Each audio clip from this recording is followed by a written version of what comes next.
उधर अफगानिस्तान में बेकाबू होते हालातों के बीच भारत ने अपने नागरिकों को बाहर निकालना शुरू कर दिया है। भारतीय वायुसेना का विमान करीब 120 भारतीयों को लेकर जामनगर पहुंचा, जिसमें अफगानिस्तान में भारतीय राजदूत, दूतावास के कर्मचारी, सुरक्षाकर्मी और कई पत्रकार शामिल हैं। भारतीय वायुसेना के विमान ने सुबह ही काबुल से उड़ान भरी थी।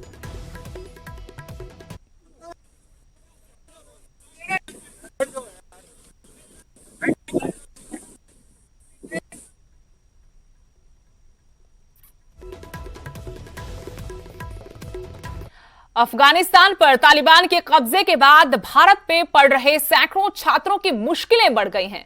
कुरुक्षेत्र में स्टडी वीजा पर आए अफगानी छात्रों का वीजा 31 अगस्त को खत्म होने वाला है। दूसरी तरफ पैसे भी खत्म हो गए हैं। ये छात्र फिलहाल अफगानिस्तान नहीं जा सकते। गोलियों के साए में इनके परिवार जिंदगी की जंग लड़ रहे हैं। छात्रों के मुताबिक इस वक्त उनके सामने हर तरफ अंधेरा पसरा है। ये सभी छात्र हिंदुस्तान में ही रहना चाहते हैं जब तक कि अफगानिस्तान में हालात ठीक नहीं हो जाते। अफगानी छात्रों ने सरकार से मदद की गुहार लगाई है। Requested Prime Minister of India Narendra Modi sir that if possible please help us like me 100,000 guys are here, they are not able to go back to our country as the situation is not good for all people, especially for guys. Even there is no flight they can go, even they can live in peace. It is dangerous for them to go back to our country. Our visa is expiring on 31st August, and we need a reason for staying in India and for extension of our visa. So kindly we request from the Haryana government that if it's possible, they provide us a short-term course for us. Then it will be a reason, and our visa will be extended. The situation is very bad, and there is no any political leader to control the government, and we are also at the end we are also facing the problem of visas, and our visa will be expired on 31st of August. उधर चरखी दादरी में RTI activist के खिलाफ case दर्ज कर उसे गिरफ्तार करने का मामला अब तूल पकड़ चुका है। आरटीआई एक्टिविस्ट जितेंद्र जटासरा ने इस मामले में अब हाई कोर्ट की शरण ली है। क्या है पूरा मामला, इस रिपोर्ट में देखिए। 42 दिन के थोड़े हो साहब, देखता आप खुद बयान दे। मेरी बात सुनो, मैं तुम्हें धारा नाटकीय बताऊं, मैं बोलो मैं ये धारा मैं लगाऊंगा, ठीक है। फिर साहब बोलो डीडीएस राय में डीडीएस राय ले लो, फिर मैं करती हूँ सर, मैं वैसे कौन करूँगा। मैं मेरे हिस्ट्री में मेरे ना तो मेरे नॉलेज में बढ़ा ये धारा ना। ये डीएसपी स्तर के जांच अधिकारी का कबूलनामा है, जो कबूल कर रही हैं कि उन्होंने किस तरह से एसपी के दबाव में आरटीआई एक्टिविस्ट जितेंद्र जटासरा के खिलाफ केस दर्ज किया।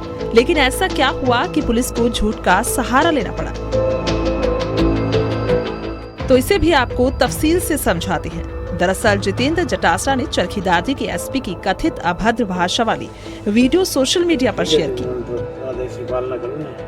नौकर आदमी भाई अफसर के तो, जिसके बाद आरटीआई कार्यकर्ता और स्वास्थ्य विभाग के मुखबिर पर SC/ST एक्ट के तहत गिरफ्तार कर लिया गया। हालांकि अब उन्होंने हाईकोर्ट की शरण ली है। याचिकाकर्ता ने हाईकोर्ट के सामने पेश की गई पूरी वीडियो सोशल मीडिया पर शेयर की। एसपी चरखी दादरी विनोद कुमार व डीएसपी वाड़ा ने मुझे साजिश के तहत झूठा SC/ST केस में फंसाया था, क्योंकि मैंने एसपी चरखी दादरी की भ्रष्टाचार से संबंधित शिकायतें मुख्यमंत्री महोदय को ईमेल के माध्यम से भेजी हुई थी, और ताकि उनका पर्दाफाश ना हो जाए, इसलिए एसपी साहब ने मुझे झूठा फंसाया है। काबिल गौर है कि आरटीआई एक्टिविस्ट जितेंद्र जटासरा ने मुख्यमंत्री को ईमेल के माध्यम से दादरी एसपी विनोद कुमार के खिलाफ भ्रष्टाचार के आरोप लगाते हुए मिलने का समय भी मांगा था। लेकिन मुख्यमंत्री से मुलाकात से पहले ही उसे SC/ST केस में गिरफ्तार कर लिया गया था। याचिकाकर्ता ने इस पर दर्ज मुकदमे को झूठा बताया और पुलिस अधिकारियों पर भ्रष्टाचार के आरोप लगाए। एसपी ऑफिस में लग रहे हैं, एसपी ने बुलाया किसने से? एक वीडियो वायरल की है जिसमें क्लियर साफ हो रहा है कि डीएसपी कह रहा है कि मैं मजबूर था, मुझे मजबूर वंश फंसाया गया है, और सब कुछ एसपी और डीएसपी की साजिश के तहत मुझे इस केस में फंसाया गया है। इसलिए माननीय उच्च न्यायालय से मुझे आस है और सही न्याय मिलकर इन दोषियों के खिलाफ सख्त से सख्त कार्रवाई होगी। एसपी ने बुलाया किसी? एसपी ने नहीं वो तो आपका क्या बोला? दरअसल एक अन्य आरोपी राहुल ने झूठा एनकाउंटर और पुलिस टॉर्चर को लेकर दादरी पुलिस की कार्यप्रणाली पर सोशल मीडिया पर सवाल उठाए थे और कहा था कि एसपी आरक्षण कोटे से भर्ती होने के कारण न्याय करने में समक्ष नहीं है और एसपी को बदलने की मांग की थी। जिसके बाद एक पुलिसकर्मी की शिकायत पर पुलिस ने 4 लोगों के खिलाफ SC/ST एक्ट के तहत केस दर्ज किया, जिसकी वजह से जितेंद्र जटासरा को जेल भी जाना पड़ा और 42 दिन बाद जमानत पर बाहर आया। वहीं एसपी विनोद कुमार खुलकर सामने तो नहीं आए, लेकिन फोन पर बताया कि किसी पर दबाव बनाकर केस दर्ज नहीं किया गया। चरखी दादरी से प्रदीप साहू की रिपोर्ट, न्यूज़ 18 हरियाणा। और अरुणाचल प्रदेश में माओवादियों के साथ मुठभेड़ में दादरी के शहीद हवलदार वेद प्रकाश को अंतिम विदाई दी गई। शहीद का उनके पैतृक गांव मौड़ी में पूरे राजकीय सम्मान के साथ अंतिम संस्कार किया गया। वीर जाबांज को विदाई देने के लिए गांव में जनसैलाब उमड़ा। 40 साल के वेद प्रकाश करीब 22 साल पहले सेना में भर्ती हुए। रविवार सुबह वेद प्रकाश जब पेट्रोलिंग टीम के साथ गश्त पर थे, उसी वक्त पहले से घात लगाकर बैठे माओवादियों ने फायरिंग कर दी और इसी दौरान एक गोली वेद प्रकाश की गर्दन में लगी और वो शहीद हो गए। जा रही थी, पार्टी के ऊपर एम्बुश हुआ था जी। फायर का जवाब फायर से हुआ, उसके बाद इसको किन्होंने हमला किया था सर? ये टेररिस्ट पार्टी जी, जो वहाँ के टूरिस्ट ने अंडरग्राउंड की पार्टी जी। देश की आन बान और शान पर जब भी दुश्मन की बुरी नजर पड़े, देश पर कोई भी आंच आए, देश के वीर जवान जान की बाजी लगा देते हैं, दुश्मनों को नाको चने चबवा देते हैं। वीरता और साहस की ऐसी ही मिसाल पेश की है बहादुरगढ़ के बेटे विकास खत्री ने, जिन्हें उनकी इस बहादुरी के लिए सेना के प्रतिष्ठित शौर्य चक्र अवार्ड से नवाजा जाएगा।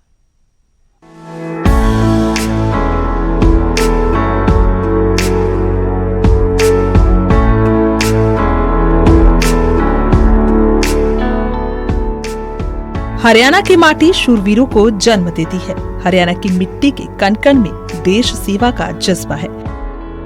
देश सेवा के इसी जज्बे से लबरेज बहादुरगढ़ के बेटे विकास खत्री को सेना का प्रतिष्ठित शौर्य चक्र अवार्ड मिलने जा रहा है। स्वतंत्रता दिवस के मौके पर जैसे ही शौर्य चक्र अवार्ड की घोषणा हुई तो परिवार, शहर और गांव में खुशी की लहर दौड़ गई। बेटे की उपलब्धि पर परिजन बेहद खुश हैं। सिर गर्व से ऊंचा हो गया।